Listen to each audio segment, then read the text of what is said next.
Have I not commanded you?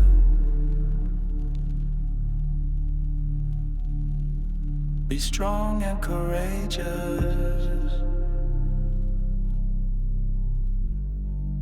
Don't be afraid or discouraged.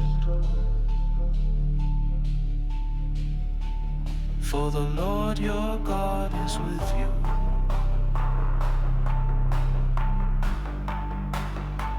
That's what he said. The red dirt cryptid crew is on a mission, headed deep into Dogman territory, so let's roll. Are they paranormal or supernatural or flesh and bone? Who knows? Dogman is a mystery. 9 foot tall, a bright canine, it ain't supposed to exist. 500 plus pounds, the mystery of Dogman. All right, guys, here we go. We got episode 6 on the way.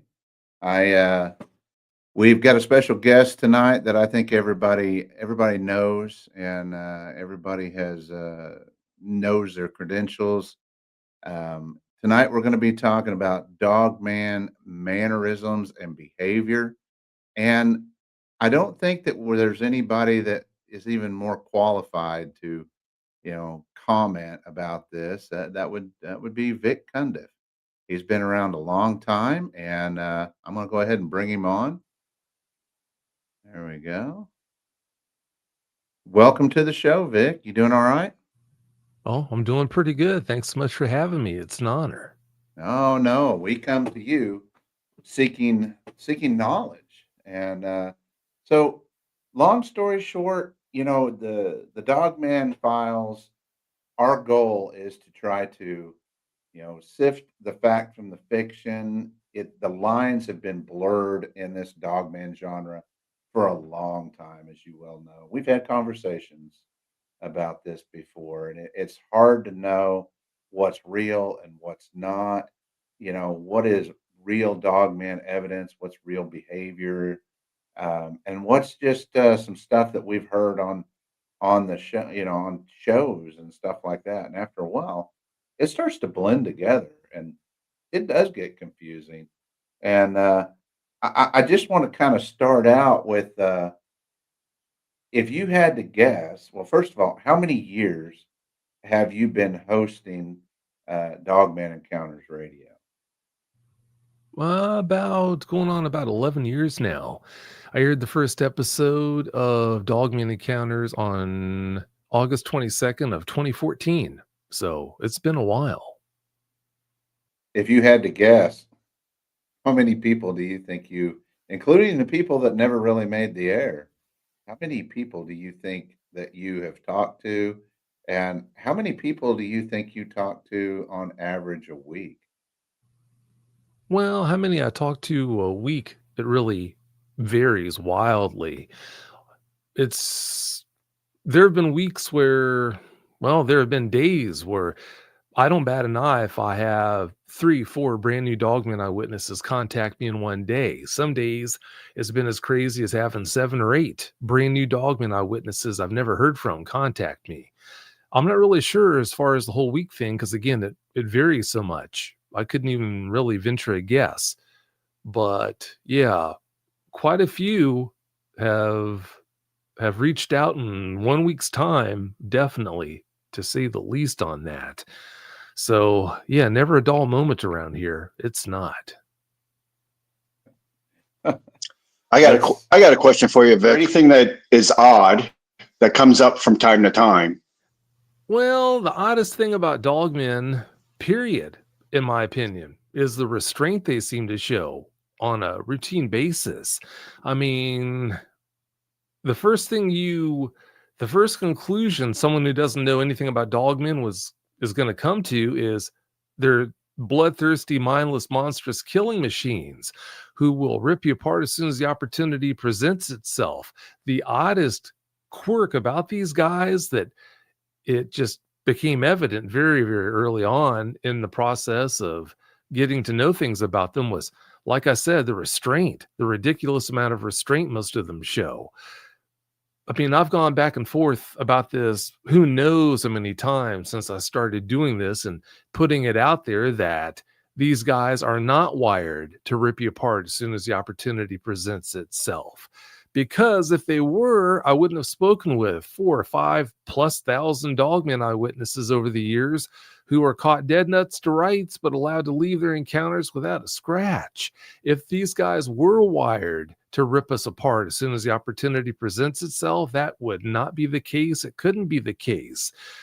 If you put your hand on, I've used this example countless times before too, if you put your hand on a fire ant mound, you know they're going to light you up every time. 1,000 times out of 1,000, they're going to light you up. Why? Because they are wired to be that aggressive. They are wired to try basically to kill you if the opportunity presents itself. Well, with Dogmen, you're listening to someone talk right now who's spoken with over 4,000-5,000 examples where people talked about being allowed to leave their encounters without a scratch when the Dogman could have harmed them if it wanted to, but it elected not to. Now, that's not to say that I've never spoken with any victims of attacks. I have, but we're only talking 7, 8, maybe 9 attacks at the most. So if you look at the big picture, 7, 8, 9 Dogman attacks out of how many opportunities? 4 or 5,000 or more than 5,000 possibly, because I'm not really sure how many eyewitnesses I've spoken with over the years about their encounters. But that right there tells us something that's really profound. And that is, as hard to accept as it might be, you're actually much less likely to come to harm if you interact with a Dogman than if you interact with any of these common animals that we take for granted being in existence on a day in, day out basis. Horses, for example, if you asked 4,000 or 5,000 people who have had direct interactions with horses, how many of you have ever been intentionally harmed by any of the horses you've interacted with? You know the number of yeses is going to number in the hundreds, well into the hundreds. If you swap out horses for camels, goats, cattle, you name the critter, pigs, whatever the critter is, and ask that same question, if you ask 4,000 or 5,000 plus people that same question who have interacted with said species of animal, the number of yeses is still going to be in the hundreds. Hundreds upon hundreds of them are going to say yes. So back to my point about Dogmen, if we look at the numbers regarding them, I mean, if the number of yeses is 7, 8, maybe 9, that's why I say as hard to accept as it might be, and not just might be, it is, it's a fact. The numbers don't lie. They never do. They tell you that, yeah, like I said, if you have an interaction with the Dogman, you're much less likely to be harmed than if you interact with any of these common animals that we know exist. Vic, I wanted to ask you, based off all of the interviews that you've done, talking to eyewitnesses of these creatures, could you kind of go through, sort of like a basic rundown of, and you talked about a little bit, the common behaviors of these creatures? What do you think are like the staple behaviors that when you hear an eyewitness talk about something like this, that immediately jumps out to you is like, oh yeah, that's definitely Dogman versus, any other possible cryptid or phenomena? Well, the answer to your question, Coleman, has a twist. We really don't know how these guys conduct themselves when they're not in the middle of an encounter that they've forced to happen. When they force an encounter to happen, we might be getting a totally different behavior than what they normally display, because it really is a performance. When they force these encounters to happen, it's just a performance that's being put out there to get a predictable response out of us, out of the eyewitness. So, yeah, just because they act one way when they're forcing that encounter to happen, it doesn't mean that they act a totally different way when no one's watching them. But yeah, it's clear to me that For whatever reason, these guys will go miles and miles out of their way to force an encounter to happen, to mortify an eyewitness to within an inch of their life. And then once they can see that's been accomplished, okay, well, I got what I wanted, move on. That is interesting to think about. Obviously I know it's impossible to know this, but I've heard some people think they feed off of that fear in some weird way, like they get off on it. Is that sort of an idea that maybe you share, or what? I mean, do you ever kind of entertain different ideas as to why they go out of their way to, scare people so badly, why they may want to do that? Well, at face value, when you look at what they do, it's easy to come to that conclusion. And yes, I've wondered that countless times. But it might be as simple as, instead of them being supernatural beings, spiritual beings somehow do feed off of fear. It might be as simple as them just having the mindset of a playground bully. Maybe they just really enjoy frightening people to within an inch of their lives, and it's no more complicated than that. But all we can do is just guess what the answers are to questions like that. It's a really interesting question. I wish we knew, but all we can do is guess. Now, something also that I haven't lost sight of is the fact that it's entirely possible that there's more than one kind of dogman. And when I say more than one kind, I'm talking about origins here. You might have dogmen, this group of dogmen over here, this type of dogman that's basically, they were made in test tubes and laboratories by the government. And then you have got this group over here of dogmen who are corporeal and just out there in the woods trying to make a living, trying to scratch out a living, pun intended. And then you might have another group over here who actually are aliens, which has been put out there before several times. You might have another group who are spiritual beings, and maybe that group over there that are spiritual beings, maybe they do, like I said, feed off of our fear, and that's why they try to frighten us the way they do. So yeah, I mean, if you do what I do for any period of time, it's only natural that you ask yourself questions like that. And people ask me all the time, Vic, what are these things? Well, I can't tell you. I really can't. But that answer I just gave you, I wouldn't be surprised if that's the explanation for it, the answer. I would say that a lot of times we do that. We'll jump out and scare people, and rah, just to see, we get a kick out of it, and it's not exactly malicious when we do it. Sometimes I'll scare my wife or something like that. It's not necessarily that I'm feeding off of her fear or anything, but I think maybe they just get a kick out of it. Maybe it's funny to them. Um, I don't know. I wanted to ask you a question about your victims that were attacked.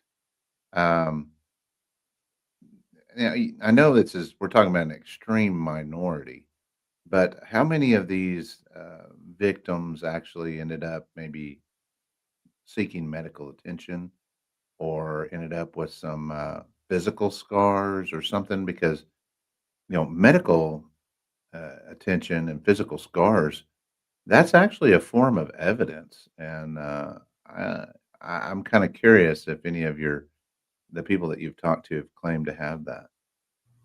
Well, if memory serves, I think excuse me. If memory serves, I think everyone who told me about being attacked actually had to seek out medical care because of the wounds. But let's not lose sight of the fact that these guys are so formidable. If they would have wanted to kill these people would have been dead. But they're not, because the dogman let them go.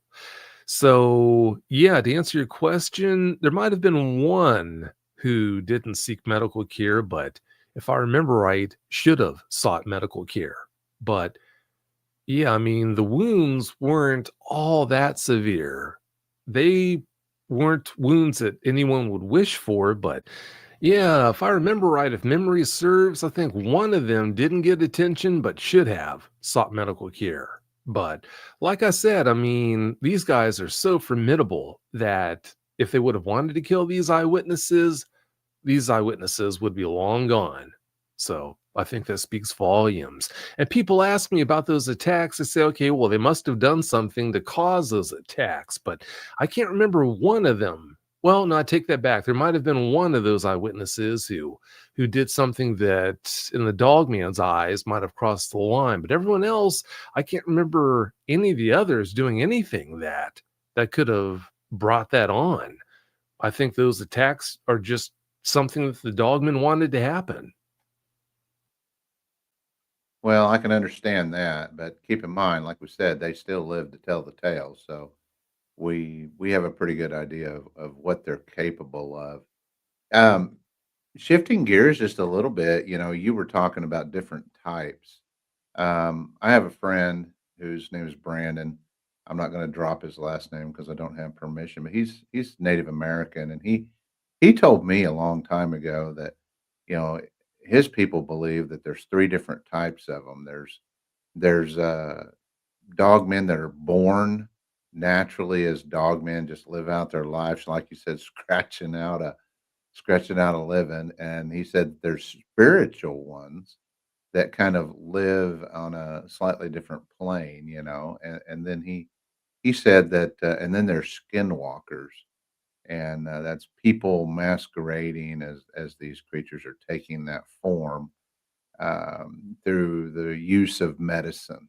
You know, have you ever encountered any evidence or any stories that led you to believe that someone had encountered one of these, skinwalker type creatures? Just out of curiosity. Oh, yeah. Yeah, I've spoken with my fair share of eyewitnesses who are convinced that that's what they ran into was a skinwalker, but they don't know for sure. All they can do is guess on that because obviously, I mean, unless they saw someone undergo that, I guess it's an animal hide that they drape over themselves, I think, that allows them to supposedly assume that shape. Unless someone actually saw that process, they wouldn't know for sure what they were dealing with. But yes, to answer your question, there have been numerous eyewitnesses who've told me that they thought it was a skinwalker for this reason or for that. So he told me that when a medicine man or woman changes shape or whatever using that traditional medicine, he said that usually there's one portion of their body, like a limb or something, that's either deformed or missized or misshaped, or there's always some kind of body part that's just off about them. Have you ever heard anything like that? No, I haven't, but I've never put any research into the whole skinwalker side of things because, yeah, as far as skinwalkers and dogmen go, that really is still apples and oranges. For sure. Yeah. Well, I was just kind of curious. You do get to talk to a lot of people, and so yeah. Um, to the best of your knowledge, have you ever encountered a story or a situation where somebody was actually killed by one of these creatures? I know that if these people were alone, you'd probably never hear about it, but there's a possibility that that somebody could have witnessed an attack and the person didn't live through it. No, I don't think I have ever spoken with anyone who witnessed a killing, but I have spoken with people behind the scenes about dogman murders, alleged dogman murders, like the one in Kentucky, I think it was, or was it West Virginia, where that little boy was dragged up that hill or a mountain and his corpse was found later on by the authorities. And the evidence behind that is pretty suspicious. It points fairly soundly towards it being something other than a normal animal that did that.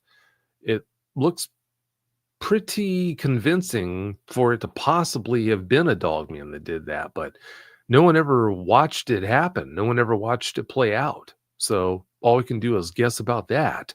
But then you've got the murders at the LBL that took place for the longest time, I wasn't too sure they actually happened, but I do believe they did happen. Now, the guy who came forward later on, I guess maybe 6 years ago, who claimed to have been there, I don't buy that for a second. And that's in part due to the fact that I've got that mindset: fool me once, fool you on you. Fool me twice, fool you on me. Well, I caught that guy in a lie. And if he's going to lie once, who's to say that he's not going to lie again?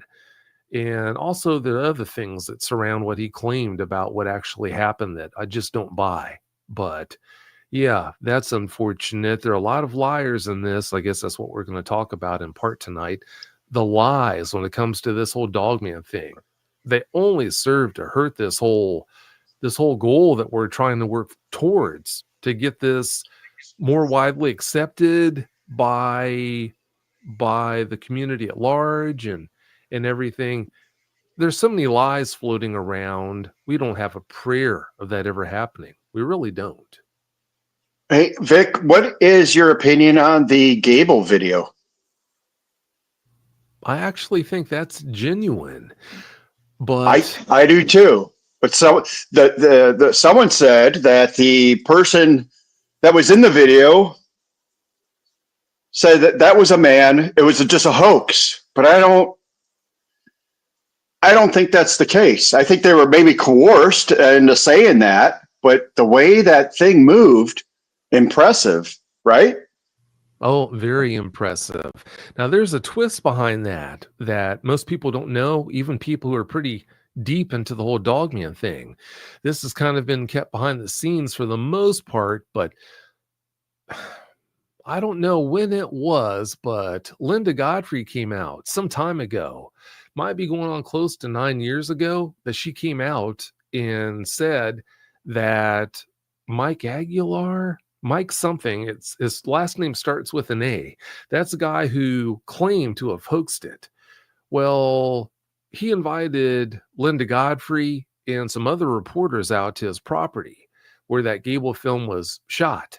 And he showed them all sorts of things proving that, look, that wasn't filmed back when it was supposedly filmed. It was filmed just a short period of time ago. We just set this up so that it looked like this is kind of an antique type film here.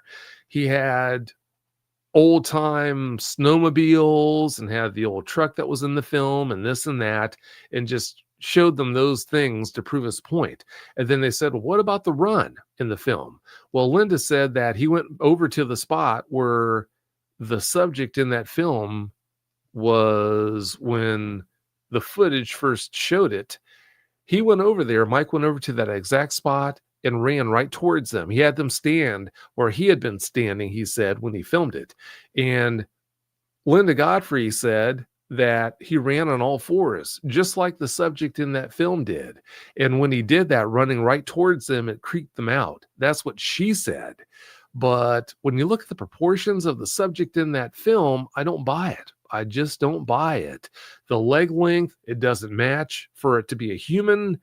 The freedom of movement on all fours, a human physiology just wouldn't lend itself to move the way the subject in that film did. So I don't buy it for a second that was hoaxed, but that's my opinion. Can I ask you, Vic, you brought up LBL, and I think that whole thing's interesting. I don't know really fully where I stand on that personally yet. What makes you, what's the evidence on that makes you kind of lean towards that possibly being a legitimate event? Well, having spoken with so many people who behind the scenes, they found out about corroborating evidence. They experienced corroborating evidence. I mean, this guy over here who I spoke with behind the scenes about that, who knew a ranger who took him right to the same spot where another person who lives right there by the LBL and has been living there forever, they took this guy to the exact same spot and showed them things that this guy over here would only know if it was actually true. So the corroborating evidence that's behind the scenes, that's what makes me so convinced that it actually did happen. But then again, there were 2 murders in the LBL that people talk about. The bow hunter who was killed, and then the murder in the RV, and the little girl's body who was found up in the tree a short distance away from that RV, who was supposedly dragged out of the mobile home and killed. Right. And I'll ask this question and I'll be quiet for a bit because I want to give everyone else kind of an opportunity to ask their questions. But this kind of leads into that. Men in black and things like that. You often hear stories of people, usually after, from my understanding, usually they have violent encounters where they do get attacked or hurt or injured. A lot of times people talk about, these men in black showing up, and there's a lot of different theories as to what they are. I've heard, government agency, extraterrestrial, kind of like injured cold type stuff, is that something you hear a lot about when you receive these reports from eyewitnesses? Is these type of figures showing up and threatening the witness? How often do you hear about that? Is that a common thing, and what are your general thoughts on that? It's not nearly as common as what you would imagine. I do hear about them, about the men in black, but I can't remember hearing about any instance of men in black showing up on any recent encounters. And I think there's a reason behind that. Just like the government seems to be coming out with this whole UAP thing, moving towards a point where seemingly they're going to officially acknowledge the presence of aliens. Maybe the same thing could be said about Dogman and Sasquatch. From things that have been shared with me and from things that I believe I know, it's my opinion that the government couldn't care less how much you talk about this whole Dogman phenomenon. If you're an eyewitness or whatever, they couldn't care less how much you talk about this whole Dogman phenomenon, your experiences with Dogman. They couldn't care less. Talk until you're blue in the face. But if you have the evidence to prove their existence, that's a line right there that they don't want you to cross, at least not yet. So as long as you don't try to cross that line with evidence that's too big, that's why when evidence is shared with me that's beyond a certain line, a certain level of quality, that's why I don't come forward with it. When I've put evidence out on shows or whatnot, on Dogman Encounters, I make sure that evidence isn't above a certain level of quality. Because if it is above a certain level of quality, then I just would be begging for trouble. To bring trouble down around my ears. So that's why I don't do that. And that would explain why it doesn't seem like beyond a certain point in time in the past, I haven't heard about men in black being an issue. I said I was going to wait, but that brought up one more thing. I apologize, but that's a really interesting point there that I would like to ask you about. Obviously, I know you can't get into specifics and stuff because, we're getting into stuff that's sent to you privately in regards to like Dogman evidence. But I feel the same way. I feel like there's a lot of great evidence out there that we just, don't get to see, because of different things. Could you talk a little bit about some of the evidence that's been sent to you that just maybe made your jaw drop, or just, whether it be a clear photo or a video or something? I mean, what's the type of things that you've seen? And I understand you may not be able to go into too much detail, but going into as much as you can, could you talk a little bit about that, of, stuff eyewitnesses have sent you or researchers or whatever that just like, wow, I can't believe that, you captured this. Could you talk a little bit about that? Sure.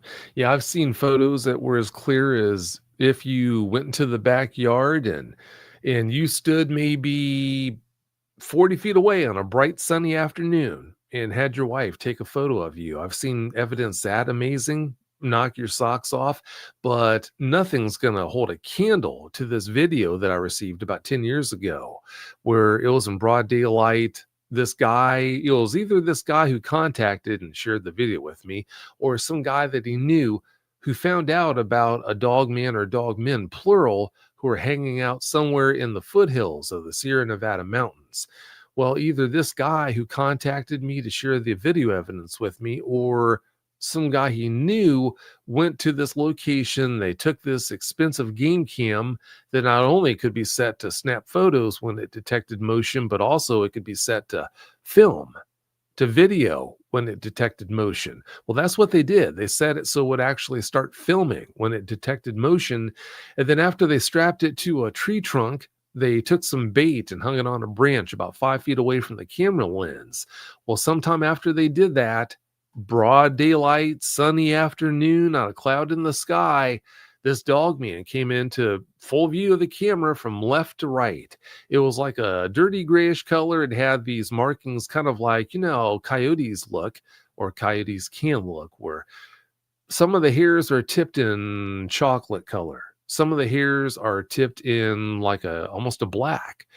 And it's got that appearance. Not all of the Dogman was that color combo.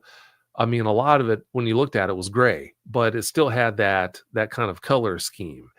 And yeah, it came into view from left and moved to right between the camera lens and that bait. And when I saw it coming into view at first, you could see the right front corner of it. And then after it got right in front of the camera lens, it stopped, turned around to go for the bait. And it was going for the bait with his back right there by the camera lens. It was more than close enough to pick out individual hairs and everything. Well, that was not too long after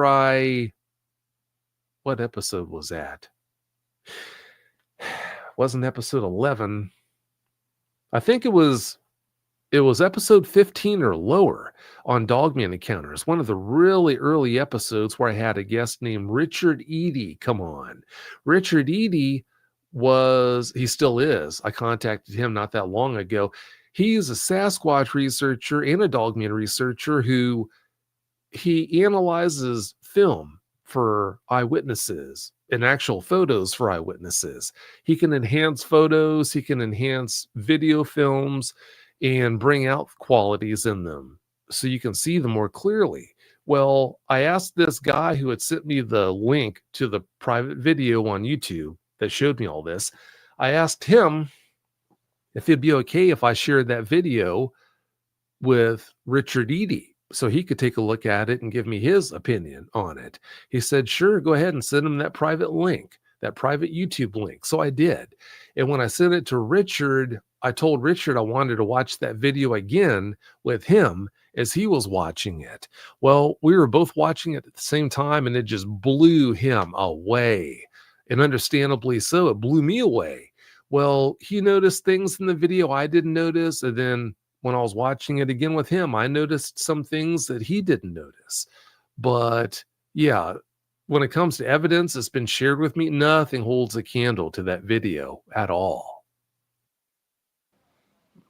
I imagine when you see stuff like that, it's, it's one thing to sit here and talk about this and to theorize on, Dogman origins and this and that. But when you see stuff like that, I imagine that takes things from a different level. It's like, these things are real and they exist, even though if you maybe haven't had like a personal encounter, when you see evidence of that quality, it changes things. I'm sure, it probably brings things to a different level.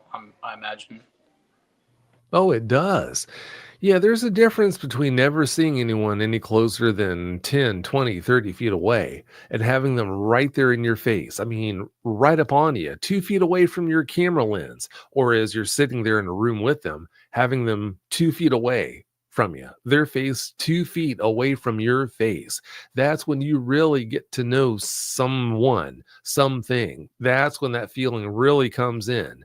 Okay, so that's what you're all about. So yeah, there's definitely a gravity to seeing these guys that close of a range. Definitely.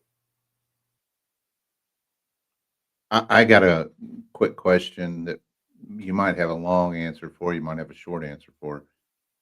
Speaking of physical evidence, are you aware of anybody that has come into possession or done any DNA work with maybe blood samples or some samples of some flesh, physical hair samples or anything like that? I know there was rumors that Dr. Ketchum was doing something like that for a while, but haven't heard anything out of that in a considerable amount of time. How often does something like that come across, your ears? Not all that often, but it has. From people finding a claw to a hand, a Dogman hand, to other DNA sources. Yeah, people have found evidence, but I mean, I think in most cases, when people have come into possession of evidence like that, they didn't realize what they had. So it wasn't processed. But that's the whole problem. People think this is such an easy problem to resolve, but you can come across the best evidence for their existence, DNA wise. And who do you send it to? I don't care what lab you send it to. And we talked about this before, Brian. I don't care what lab you send it to. The sample's going to go missing. If it doesn't go missing, the results you get back are going to be ridiculous. Oh, that is a chocolate lab. That's fur from a chocolate lab. That's what that is. You're not going to get anywhere by collecting this evidence. You're not. And yeah, Melba Ketchum put a lot of research into all this. Sasquatch and Dogman Dogmen included, but I mean, we didn't get anywhere with that either because she was derided to within an inch of her life. I mean, people were just ruthless towards her. So no matter what she came up with, no one's going to take her. Well, I'm not going to say no one, but because of how poorly she was treated, I mean, she just wasn't taken seriously when she published her results. So, yeah, I mean, you can have DNA evidence until you're blue in the face. It won't get you anywhere. It really won't. And then there's also this notion that, okay, we're not going to get anywhere with that, but people who have these guys living on their property, they've got this idea, if I can bag a dog man, I can prove their existence. Well, no, you can't. No, you can't. And I'll tell you why. I tell them, look, you're never going to be able to beat the U.S. government. The U.S. government is not going to allow you to prove their existence until they're good and ready. If you're dealing with an entity that's got the resources that the U.S. government has, how can you possibly win? So even if you had a dog man that dropped dead on your back deck, you dragged it into your house, down to the basement, and you've got a buddy who's an executive producer at a local news station. Well, you call that buddy up. He sends 2 crews out. So they come downstairs and they film you standing next to the body and all this, all that. Well, they probably wouldn't have been gone all that long before you hear a knock on your door. It's going to be the men in black showing up, and it's not like you can refuse to let them in. They're going to come in and they're going to spread out to try to find the body. Whoever's in charge is probably going to sit you on the couch, have a little conversation with you. You know, we think it's horrible that you have all that kiddie porn on your computer in the back room there. Michael, just pick a random name. It's horrible. You've got all that kiddie porn on that computer back there in the back room. That is just awful. Now you have to go away for the rest of your life. But you know what? I'm feeling kind of gracious today. I'll tell you what I'll do. On our dime, we're going to set up a press conference tomorrow where if you take the podium and admit to hoaxing this just being a grand hoax that you masterminded, if you do that, then the charges for the kiddie porn that we found in your back room are going to go away. What do you think? Are you going to accept this offer or not? Of course you're going to accept that offer. Like I said, they've got way too many resources. They're way too capable for anyone to be able to have a prayer when it comes to winning something like that. So, yeah, I mean, unless the government wants their existence to be acknowledged officially, it's just not going to happen.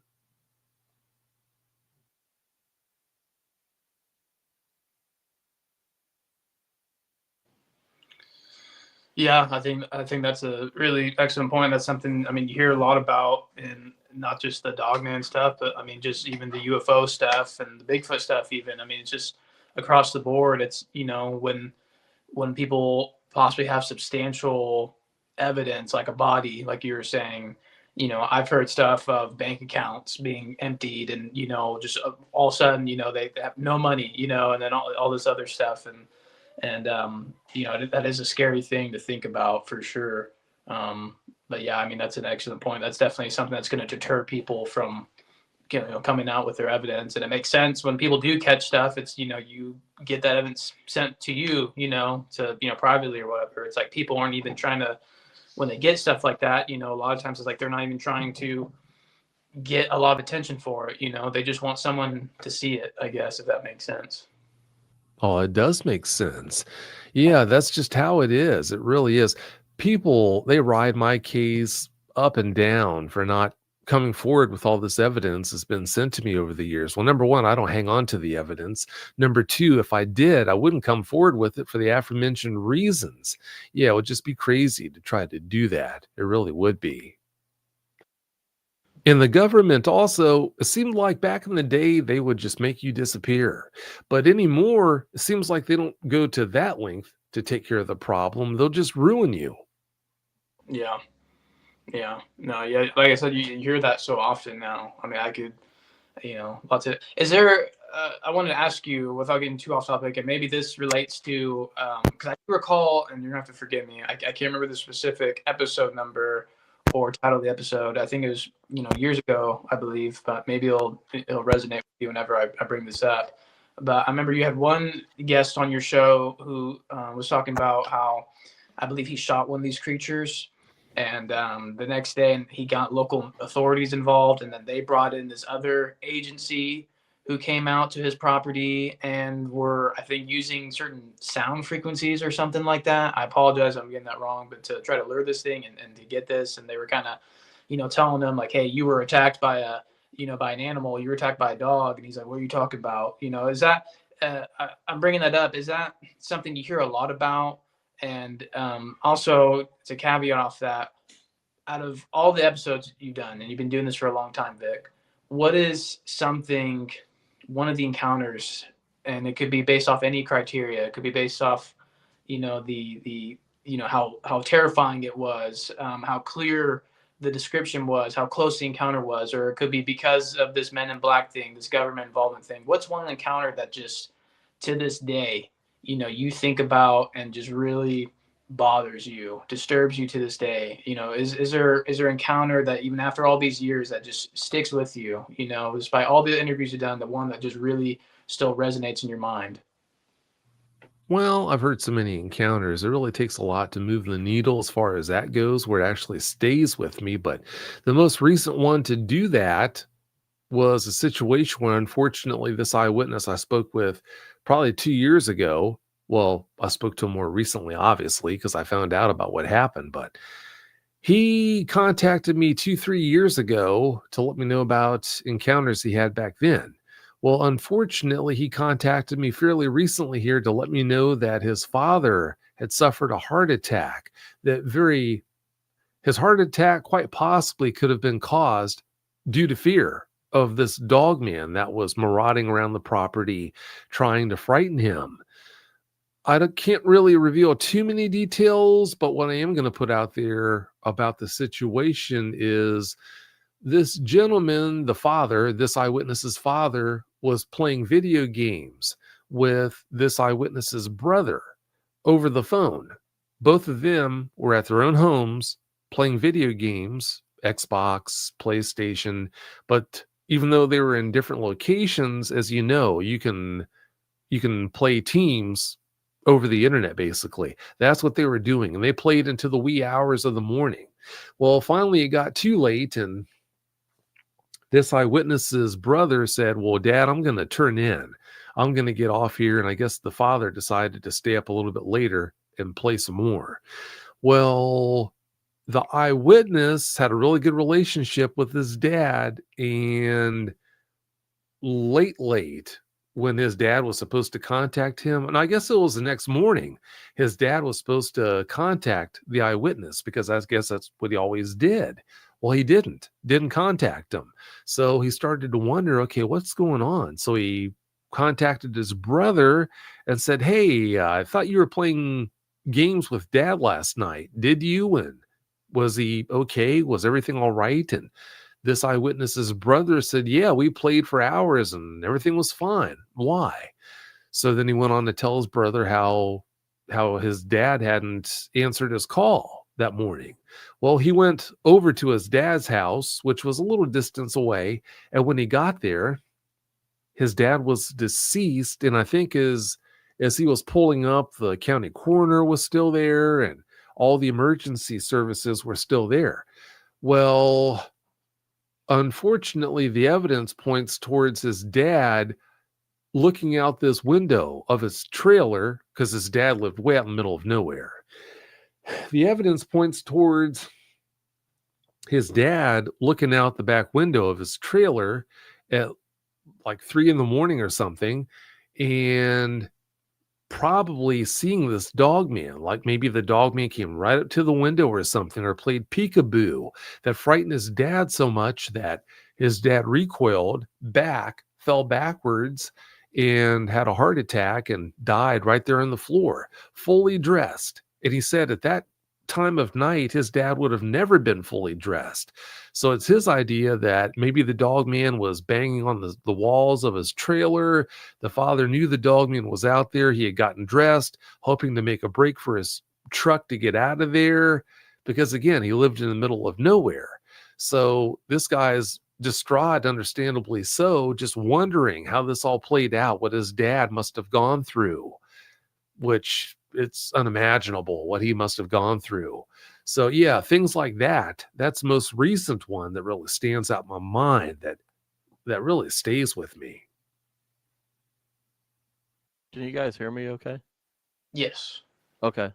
Vic, so I had a question for you about, so earlier you were talking about the types of dogmen, and you also kind of mentioned maybe like bioengineered ones.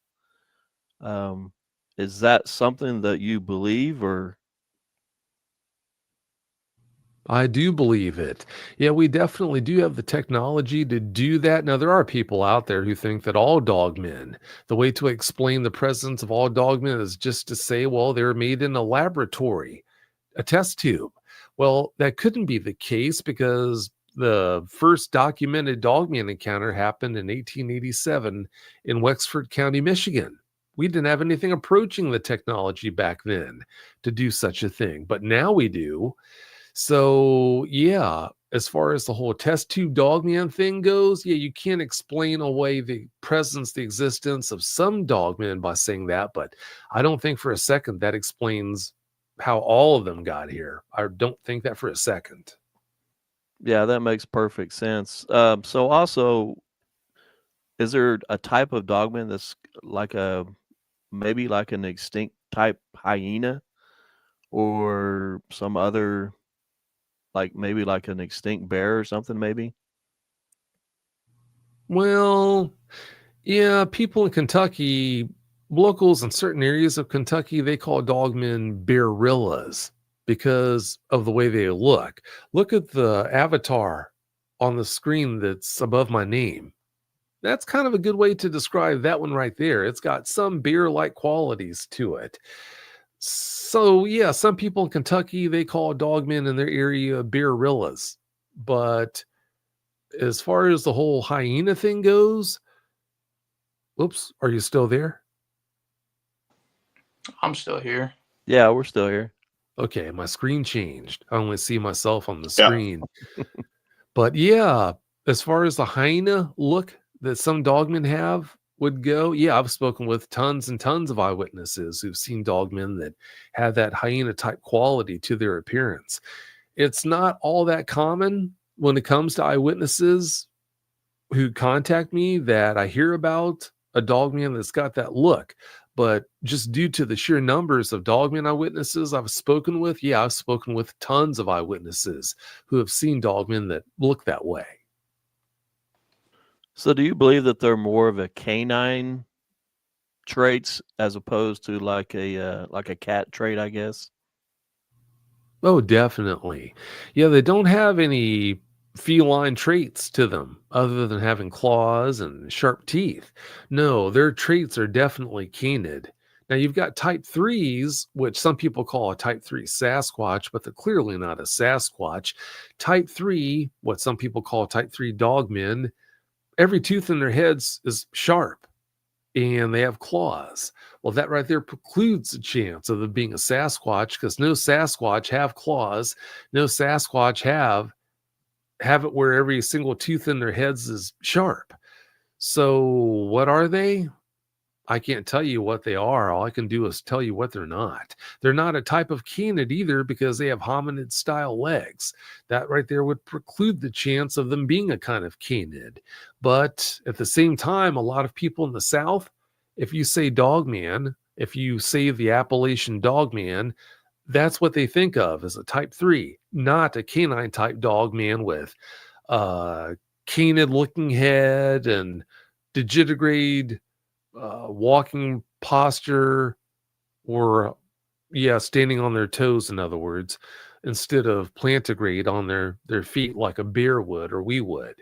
But to highlight that point, years ago, I was listening to a podcast where Linda Godfrey was the guest, and she was talking about dogmen. And then when they were taking calls from listeners that night, when one of the callers called in and asked her what they look like, when she was describing what they looked like, she described a canine type dogman. Well, not too long after that, Hawk Spearman, I'm not sure if you knew who he was before he passed away, but Hawk Spearman was a well-known Sasquatch researcher, and he researched dogmen too, but Hawk was a Southerner, and like a lot of Southerners, when you would say the term dogman to him, he automatically thought of a type 3. So I remember hearing Hawk and Linda Godfrey going back and forth, trying to make their points that, no, a dogman has plantigrade, has hominid style legs. That's what Hawk was saying. Linda was saying, no, dogmen have leg structures with hocks instead of ankles, stifle joints instead of knees. They stand digitigrade. They don't stand plantigrade. So these two are going back and forth because they have different views here of what a dogman is. I guess I'm kind of getting off on a tangent here, but yeah, my point was a lot of people in the South, they see type 3s as being a dogman, but yeah, they're definitely not a type of canid. Dogman, the term dogman is just how a lot of people know type 3s. Well, that could also explain why, there's multiple different types of, dogman prints that are reported out there. You'll see, dogman prints that look semi-quasi-human, except with some claws at the end. And then you've got the other ones that, look more like a regular dog print, except, oversized. And then you've got the other ones that, they're very weird, and they got the tail end part on the bottom that's usually off centered or whatever. I mean, it just kind of makes sense. We're obviously dealing with more than one thing, and I think that a lot of people don't. People want it to just be one thing to put in one box, and we're done with this. But I don't think it's that simple. I don't think it's that simple with Sasquatch either. Um, I've never seen any evidence or anything credible to believe that they interbreed or anything like you hear some of these stories. But you know, I think that we're probably dealing with more than one thing. I would say at least three different types, and some of them. The one that I saw, the small one that I saw, its face looked like a hyena type, except it was jet black. And for years I had no idea what I'd really seen there. I thought it was some kind of well, I can't remember a bear cat or something. I had no idea what I had seen, but it did look kind of like a cross between maybe a bear's face and a hyena's face, and but it did have a real short muzzle. But it's no wonder people get confused, and there's all these different theories, and people have their own opinions, based on what they've seen, and so I try not to judge people, off of what they've seen and where they come from. But I don't necessarily think that one particular style solely inhabits a particular region. I think they kind of mixed and matched. Is that what you've seen? Yeah, that does seem to be how it is. It does seem like you will find a mix, but when you're talking about an obligate carnivore of the size of a dogman, I mean, when you're talking about a predator, an obligate carnivore that size, they have to move around such a huge home range. That doesn't lend itself well to having several different kinds in one particular area either, because if there were, then they would eat their way through all the resources in that area overnight. I mean, think about the daily caloric requirements of an obligate carnivore that could be over 1,000 pounds.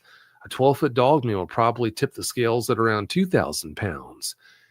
And if we're just talking about a 1,000-pound obligate carnivore, think about its daily caloric requirements. Like I said, if it stayed in one place long at all, it would just deplete those resources in that area and make that area sterile.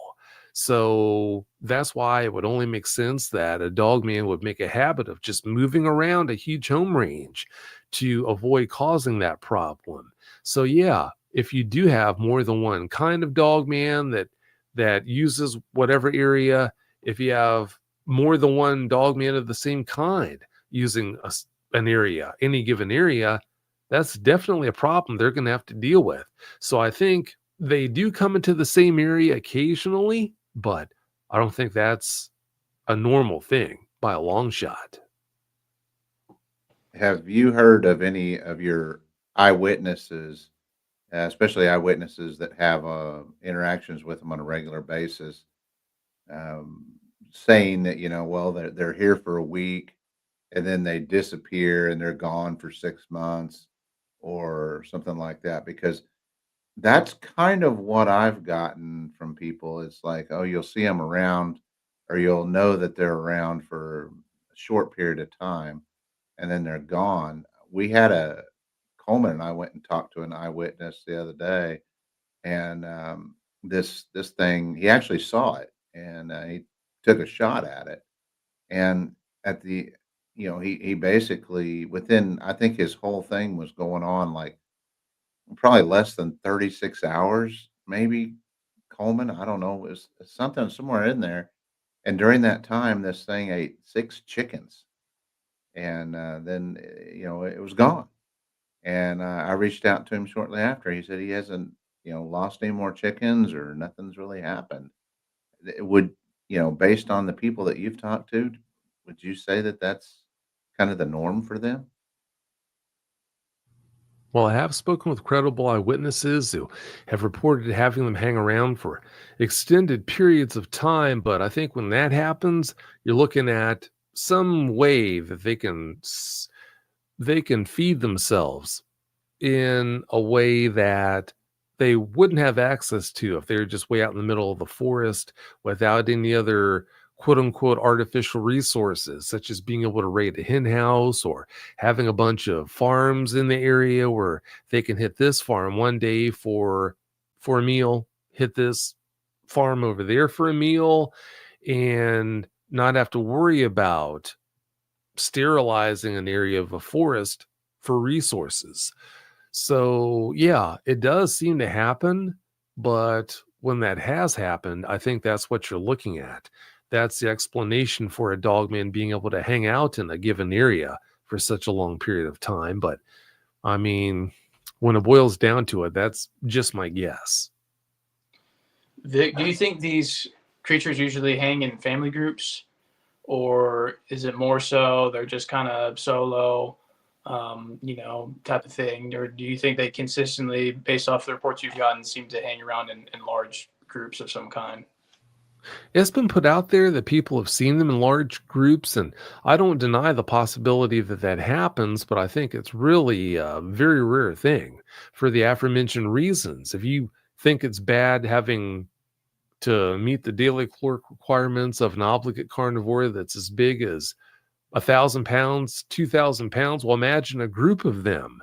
So, yeah, I do think it happens, but I don't think it happens on a regular basis at all for those reasons. Now, Vic, I got a story for you. This was way before I met Brian and I started pursuing this investigation deal. But just north of Wichita, it was early morning, foggy, on Interstate 135. I seen a large canine standing on all fours, about 4 feet at the shoulders. He was standing facing west. I drove by. I thought, wow, that was a big dog. or coyote it was just unusual, all black, facing directly like he's fixing to cross the street, the interstate. 2 miles down the road, the exact same thing, but a little smaller. No kidding. Facing, same posture, facing west, like he's getting ready to cross the street. So if they are, well, that's probably a youngin. I don't know. I didn't even think a dog man at the time. I didn't know. But I did notice that the big one, and then a couple miles down the road, the smaller one, unusually large. I'll tell you that. It's pretty creepy. Wait, have you ever heard a story like that? Oh, yeah, multiple stories like that. I have spoken with people who have seen more than one in just one spot, not driving down the road, but no, together. I have spoken with credible eyewitnesses who've reported seeing that, but yeah, I think that's really definitely the exception rather than the rule because of the daily caloric requirement problem. Is it an insurmountable problem? No, depending on the areas where this happens, but I just don't think it happens all that often when you look at the big picture.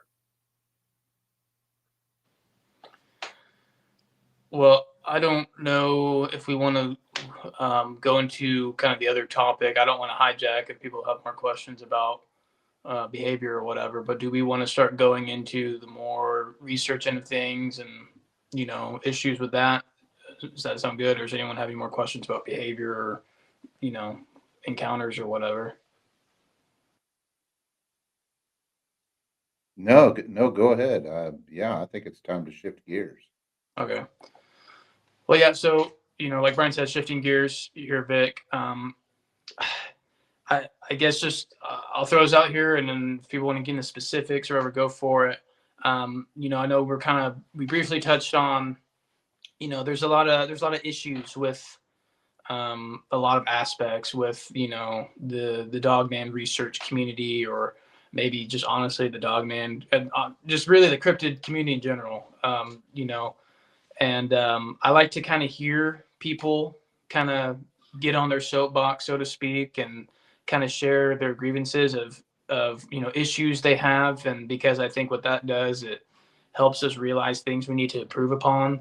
So Vic, if you're comfortable with it, I just kind of want to ask you, what are some things that really strikes you as issues with the community, of things that we need to improve upon, whether it be as researchers or people do kind of like what you do, talking to eyewitnesses, whatever it is, just in the community in general. Like, what's something that we need to do better at that is a large issue that's hurting this subject in this field? Well, the lies are really the biggest obstacle to being taken seriously.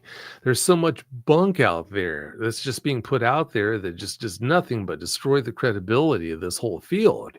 I mean, it's ridiculous. You've got so many people out there presenting themselves as experts, but then they go on and put out opinions that they try to present as facts that we're talking about just complete bunk. So that right there, I think, is the biggest obstacle that we're looking at. It's a problem that I just don't see ever getting better. I think it's a problem that's always going to be there.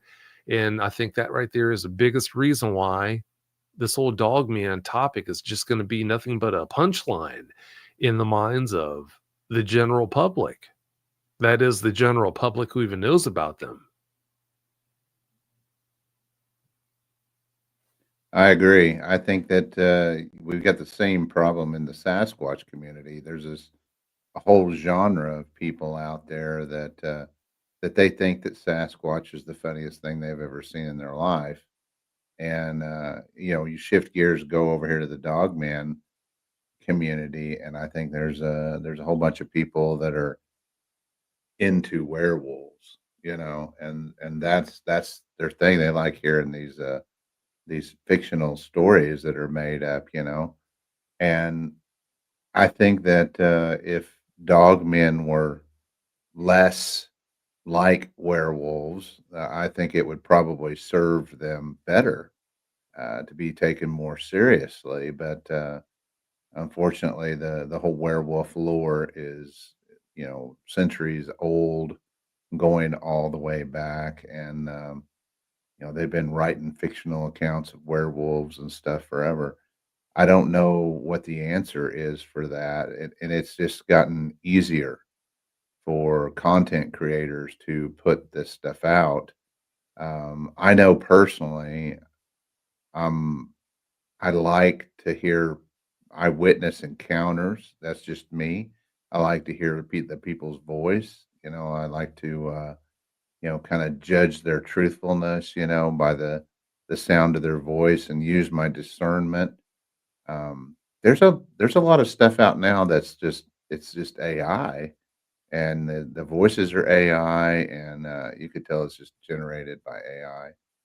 And I don't listen to that kind of stuff, but some people enjoy that kind of stuff. I was watching a Dogman documentary the other day. I clicked on it, and it was completely AI generated, like an hour or some odd long. It was just completely AI generated. So I I don't I don't know what to tell people, um, as far as like where to look or where to seek their answers. And I appreciate the fact that some people do tell you it's fiction.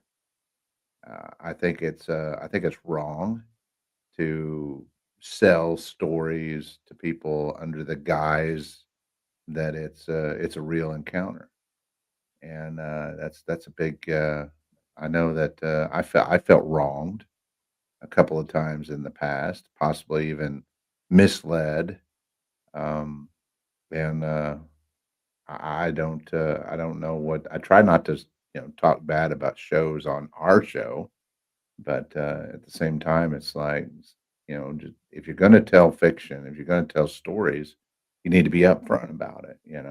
So, but that's just my opinion, whatever that's worth. No, I agree. Yeah, that is just something that really sticks in my craw. I've got no problems whatsoever with fictional Dogman stories. I've got a new Dogman podcast that's focused on fictional Dogman stories, but I put it out there in the description. Well, number one, if you just listen to any of the stories, it's obvious it's a story. But when people present these as being true stories, when actually they're fictional stories, and they make them as frightening as possible because everyone knows fright sells. They're going to get more views, more money in their pockets, so they make them as frightening as possible about the mind-gobbling Dogman and put them out there as nonfiction stories. Well, eyewitnesses who have traumatic encounters, real traumatic encounters that actually did happen, they listen to this bunk. They think it's a real story they're listening to. They're already on the ledge, barely hanging on. They listen to this crap, and it just is that much harder for them to come to terms with their experiences. They contact me. I've got to explain to them, look, that didn't happen. This story didn't happen. That's nonsense. It's a fictional story. I've got to talk them off the ledge. It's just really frustrating. It really is. Yeah, that's a good point, and that's something like me and Brian kind of talked about not too long ago. Is and this is, I guess, probably mainly from my experience with the Bigfoot world. You go in a lot of these groups, and it's on Facebook especially, and like Brian said, we're not trying to insult or diss anyone's groups or whatever, but a lot of it is these stupid memes and these really corny, just not funny jokes that people make of the saxophone Sasquatch, and the that stupid one that was going around for a while. Bigfoot often gets confused for Sasquatch, yet he never complains, and it's just like over and over again. And you think about it, and you brought up a good point, Vic. It's like if you were someone who had a legitimate encounter with one of these things, whether it's a dogman or a Sasquatch or whatever, it's like these things give people PTSD and trauma that they carry the rest of their lives. Like, it's not for these people, they see these things and they experience these things, and it changes their life. And it's like, imagine going your whole life thinking werewolves and humanoid dog creatures or whatever, and Bigfoot are just all these, folklore and fables and stuff. And then all of a sudden you go out in the woods one day and you see these things. And for some people, it's worse than that. Some people, it's a very aggressive encounter. It's a very frightening encounter. and you go in these Facebook groups and it's just these stupid jokes. And again, I'm not trying to virtue signal here. I'm not saying there's no place for humor or anything like that. I'm not saying that at all. But, it does make you think, like, are we just kind of hurting? If we're not ourselves taking this seriously, like, how is anyone out there going to take us seriously? Like, no one does. People outside of the Dogman world and the crypto world in general, for many reasons, and many of them I think are justified, to be honest with you. They look at this type of stuff and they think it's a joke and they laugh at it, and we're not helping our case when we're doing that to ourselves. We're making this subject look like a joke when we do stupid stuff online like that. And but I think the main issue is it like I said, people have encounters with these creatures, and it wrecks them, and I know you could speak to that as well, Vic, having talked to these people. And it's like, what are we doing? Like, you know what I mean? Like, how is this helping anything? And aren't we just kind of making this subject look goofy? I don't know. Well, a lot of them are making it look goofy, like a joke, but yeah, there's no way to police that. It's just one of those things. I think that's how it's always going to be. We're always going to have people like that. I guess we just have to live with it. Yeah, I got to admit, it's been a real sore topic for me for a long time. Um, might be because I've already seen all of the jokes 1,000 times and it's not funny anymore. But every once in a while, you do run across a fresh one that actually does have a little bit of wit involved. But for the most part, I don't know if anybody follows Red Dirt Cryptids on our Facebook page. I don't even allow that stuff to be posted on the page. To me, it does us a disservice to what we're actually trying to accomplish and what we're looking at. And I would be willing to say anybody that's ever seen one of these things in real life, they know there ain't nothing funny about it. So, but that's just my 2 cents. I mean, I'm not going to hack on somebody that does think it's funny, and I'll be honest, I laugh occasionally too. Every once in a while, you see one that is new that you haven't seen before. Now, granted, it's rare, pretty rare, but yeah, I wish I had $1 for every um, stupid joke that I've had sent to me 1,000 times. But anyway, hmm. I would like to ask a question about the Bigfoot or the Dogman community as a whole. Um, what positive things have you seen, or is there anything that you've seen in the last couple of years that actually gives you hope for the community? Well, I don't really I don't watch other shows that focus on dogmen because I get my fill of that. When you talk with so many dogmen eyewitnesses, trust me, I get my fill. So I don't really know how people conduct themselves in chat rooms on other podcasts, but I will comment on mine. The comments that a lot of the listeners leave who listen to Dogman Encounters, I can't tell you how impressed I've been. The way they support these eyewitnesses who come on the show and they talk about their experiences.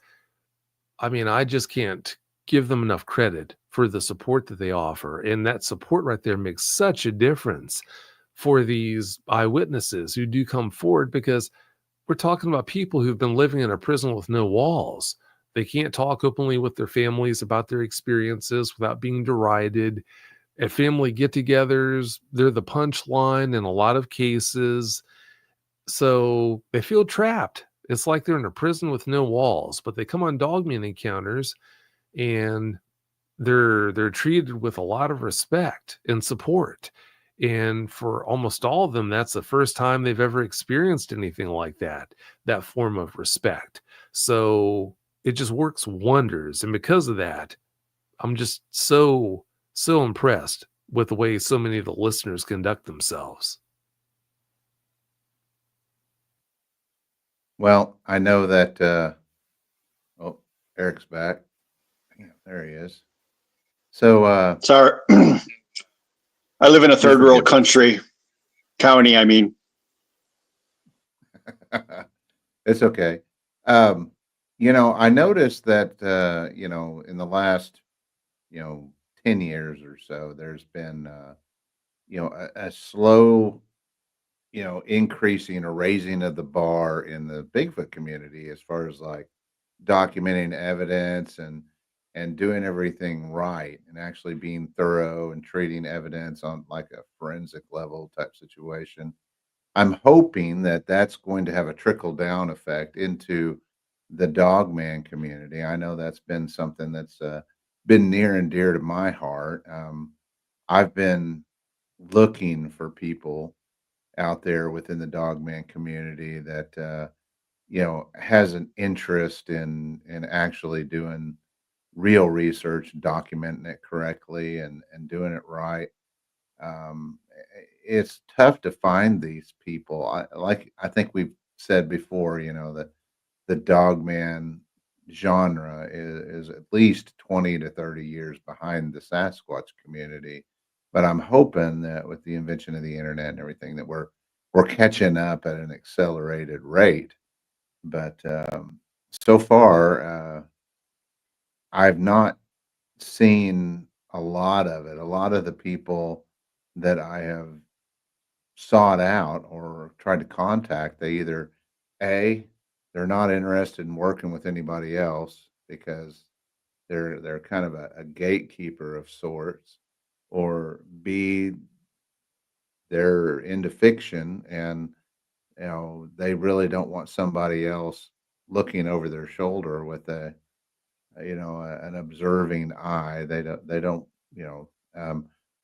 or they're just really not that into it. They're more of a dogman enthusiast than an actual researcher. And so I don't know. We're looking for those people. We're trying to find those people. I've talked to a few good people, and we're trying to network with those people and share and talk about the things that we think could actually take the research to the next level. But finding those people is tough, and then you've got the whole problem of getting past a lot of the personality issues that you have to deal with these damnable humans. I don't know, but anyway, that's just me. I don't know. I get frustrated with it sometimes. So I'll step back, let somebody else ask a question. Yeah, you barely tolerate me. You know how much I like to talk, and I never shut up. And I'm kidding. That's not me at all. I don't talk much. So I'll let someone else talk now. Coleman, you talk. I guess I'll do the talking then. Let's see. So I don't know. I mean, Vic, is there any other things that I don't know that you think we can improve upon in general, or I mean, do you think it's kind of a lost cause at this point? With personalities and just people being people. Oh, I think it's a lost cause because of the strong personalities. I don't think it's ever going to be resolved. I really don't. All I think we can do is just try to conduct ourselves in a professional, ethical way. And I mean, let the other people who are going to cause all the problems, they're going to do their thing and we'll just do ours. And I think that's all we can do. That's all we can hope for. Yeah, I agree with that. People are people and people are very fallible. And, it's just, what's the saying? Tex said this last time, and I agree with this. Fringe subjects bring fringe people. And, that's, I think, a very true statement. And, this is a very fringe subject and brings strange personalities to it. And, I agree, like I said, with your sentiment, Vic. I think it's as long as people are people, subjects like this are going to be full of a bunch of nonsense, unfortunately. I will say, I don't know, just throwing this out there, I will say I have had enough of like AI photos. And if I see one more AI Sasquatch, I'm going to lose my mind. I think it's good in the sense that like being able to, I know I use a lot of AI for like research, and that's helped me a lot. It's a good like research tool.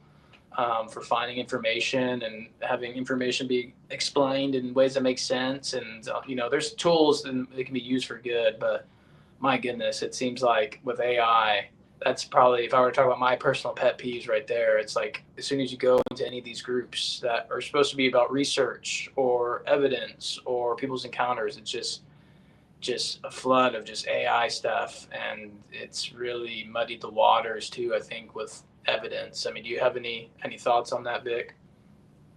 Well, I'm not a researcher, so I've never really put that much thought into that. I just try to keep my head down and keep up with the reports that come in from the people who need help. And that's really all I concern myself with. But yeah, what you're talking about, if you're a dogman researcher, I can definitely see you being concerned about that. But yeah, that's why I don't even really give that a second thought.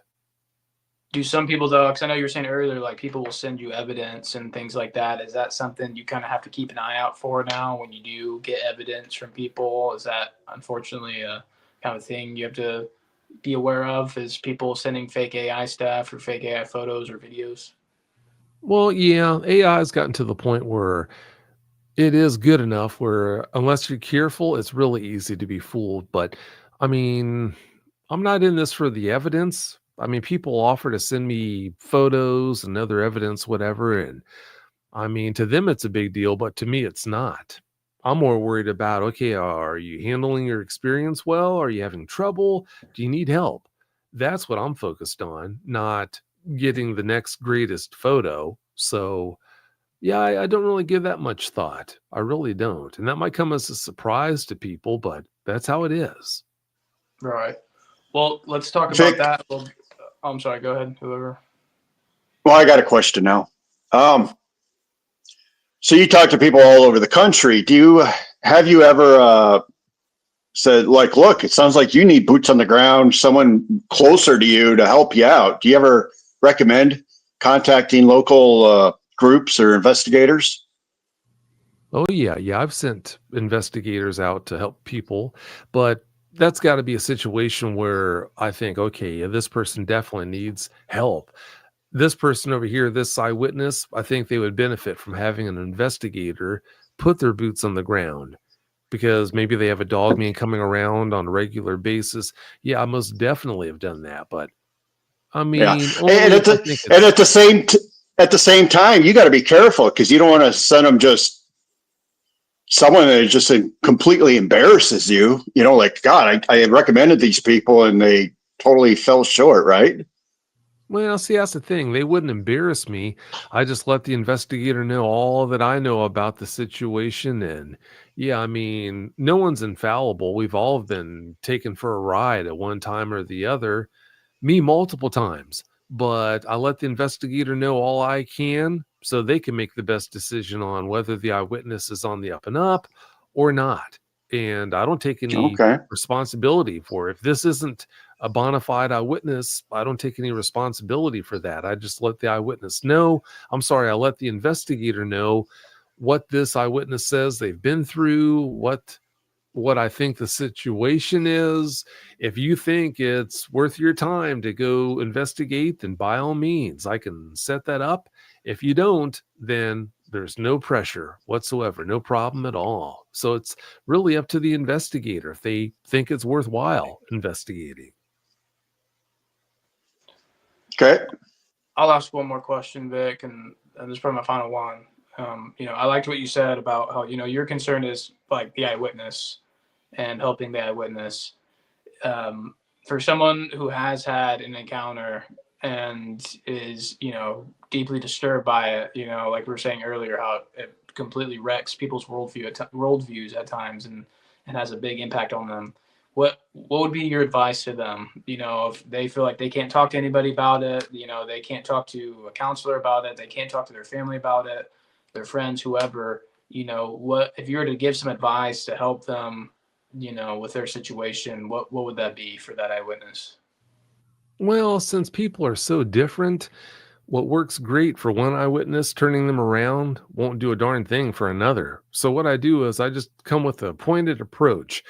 I listen to the eyewitness. The first thing I do when I talk with an eyewitness, especially an eyewitness who's been traumatized by an encounter or encounters plural with dogmen, is I just ask them to please tell me everything about your experience or your experiences. I want to know what happened. I want to know how these experiences affected you. I want to know everything. Please take your time. Don't rush. The more you tell me, the better I'll be able to help you. The more I'll be able to help you, I should have said. So I just sit back and I let them tell me in their own way what happened, what are they dealing with, how has this all affected them. And by doing that, not only can I learn a lot about them, but I formulate a plan on what I think is going to be the most effective way to approach helping them come to terms with their experience or experiences. But yeah, if I was going to just give it a shotgun approach and put something out there that might help all the dogman eyewitnesses who are listening to the show here tonight, who I haven't had a chance to speak with, I will tell you this. It's so easy to think that this situation you've been made to bear, this experience you never asked to have that was forced upon you. It's easy to think that it's just you who has had to deal with all the fallout from such an experience. But trust me when I tell you, that's far from the case. So many more people have had encounters with these things than you're ever going to know. It's not even funny. You probably know people who have had encounters with these things, but you don't realize it because they haven't told you. So understand there is help. There are people out there who are more than willing to help. You just need to be very careful who you reach out to for that help. But if you do pick the right person, then I don't think you'd believe how much of a need that's going to be for you when it comes to coming to terms with this experience. Thank you, Vic. Yeah, that is for sure. You never really know what you can do. Sometimes just talking to people over the phone and just letting them know that they're not alone. I always joke around about, these poor eyewitnesses. They can't reach out to their pastor, and they they can't reach out to a therapist. So who do you really talk to about this? You can't talk to your friends. So the internet can be very therapeutic, but it can also be super toxic too. We've talked to some of the same eyewitnesses on a couple of situations, and it's amazing. I feel very fortunate that my encounters were from a vehicle, so I was not exposed to that. And I've never lived out in the middle of nowhere where, I felt trapped by them, and at night, when the sun goes down, you're scared to go to your car. I mean, I've never had to go through that, but I know they're real. And sometimes just talking to somebody and knowing that they know that, they're real and that, you're not crazy. I think that makes a big difference. I think talking about it helps more than anything else, but I mean, there's only so much you can do to protect yourself. I mean, you can put up some extra yard lights and put up some motion sensing cameras, and you can do a couple of things. Stay in your house, lock your doors, but at the end of the day, I feel bad for people that have to live with them on a day in and day out basis. Um, But I would also encourage people that have had these encounters to realize that you did survive. You are alive. If it wanted you, it could have got you. It could have come through your door and it could have got you. So you really got to kind of take that into consideration. It kind of goes back to what we started out this whole show talking about how they're not really out to get us, and a lot of the horror, the fear, and everything, it is in our head. Yeah, they're scary looking. That's for sure. But they could have you anytime they wanted to, and they chose not to. So I don't know. Whatever your thoughts are on that, I guess. But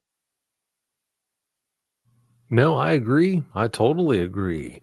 That right there is a point that so many eyewitnesses forget. And because of them forgetting that point, that's why they have so much trouble coming to terms with their experiences. Well, we've been going on now for about an hour and a half. Does anybody else have any final thoughts or questions that you would like to talk about with Vic before we wrap up here? No, I just like to say thanks, Vic. You're very knowledgeable. Pleasure having you on. Well, thanks for the good words. It's been a great time, and yeah, thanks for having me on. Yeah.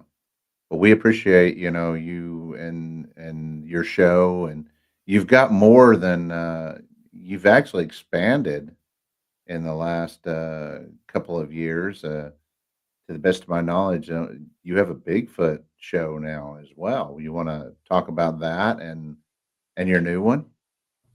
Oh, I've got 2 Bigfoot podcasts.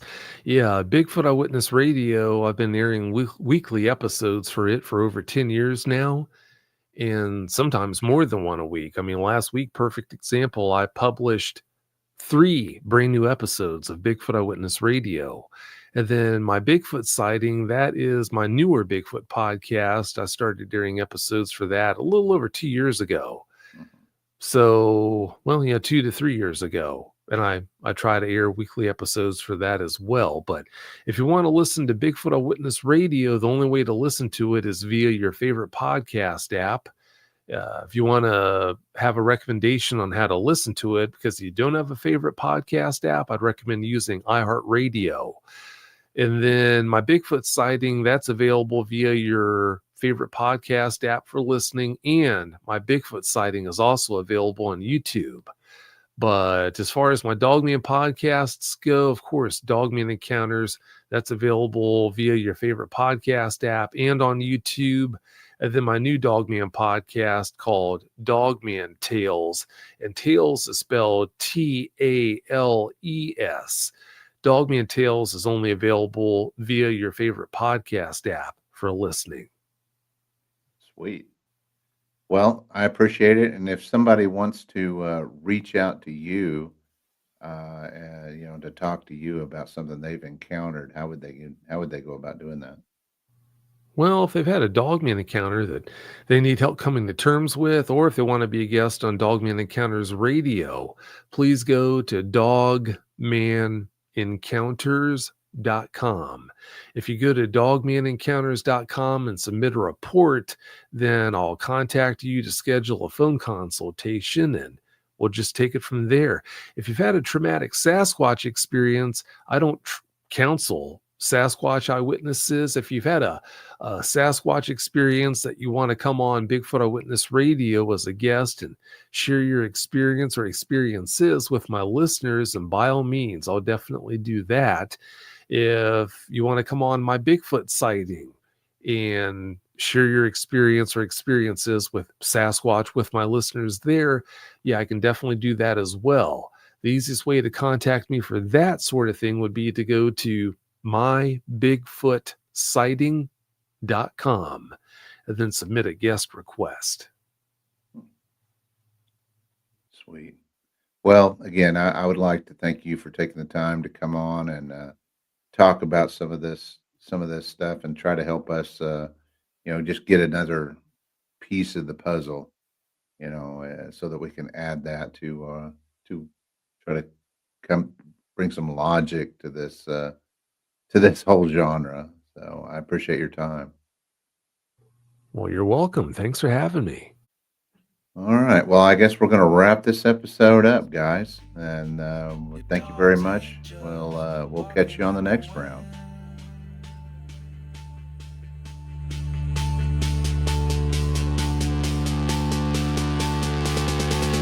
Yeah, the red dirt cryptid crew is on a mission.